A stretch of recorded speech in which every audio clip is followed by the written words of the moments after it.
Hi guys, welcome back to the JPM Performance channel. Today we're going to talk about workbenches. What makes a good workbench and why is it a good workbench? Now these are, of course, I always like to give my disclaimer when it comes to this kind of thing. This is my opinion on why I built my workbenches the way I did and what I like about them.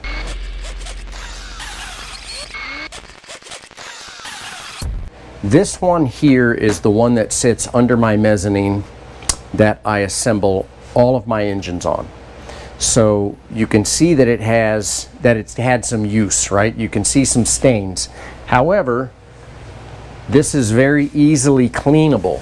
So if I get grease or oil or anything, I can spray a little brake clean on it and I can make this workbench essentially crystal clean for the next engine that's coming down the road.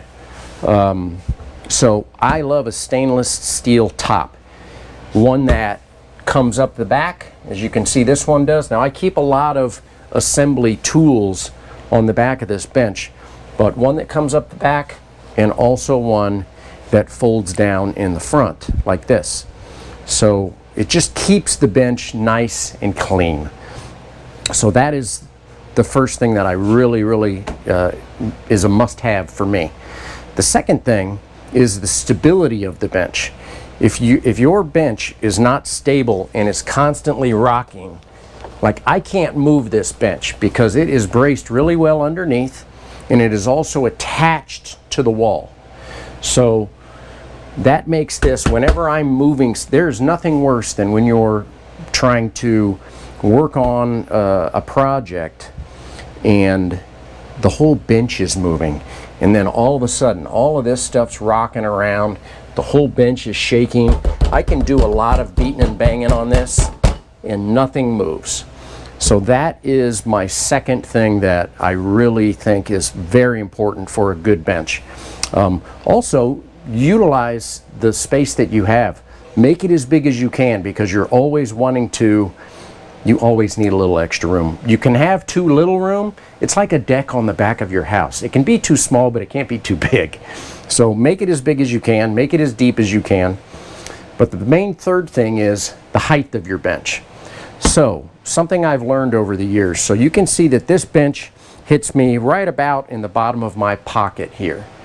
So over the years, as I've built more benches here in the shop, and we'll wander over and talk about that, this isn't a bad height for me. My hands are straight down. I can put my arms straight out. But what I realized is I actually wanted it a little bit higher. And as you get older, like me, you realize that bending over, the more you bend over, the harder it is on your back. Also why, as you can see right here next to the bench, I have my solvent tank. And look what I have underneath here. Blocks of wood to raise this solvent tank up to where it is more right about my belt line. So that saves my back when I'm working inside of the solvent tank. So the bench is no different. While I could raise this bench up, and I'll tell you guys why I haven't raised this bench up. Because when this building was built, I have an electrical outlet right here. And so if I raised this up, it would completely cover the electrical outlet unless I cut it out. But then all of my components here would be in the way. So I kind of put up with this bench.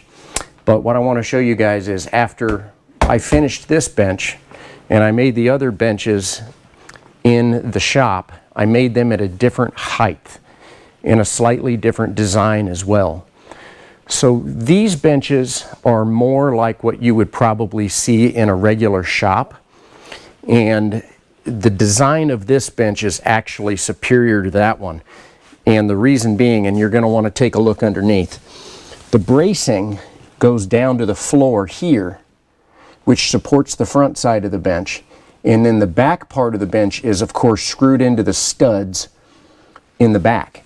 So that makes this much more open underneath. You can see this one isn't nearly as deep, but look where it hits me.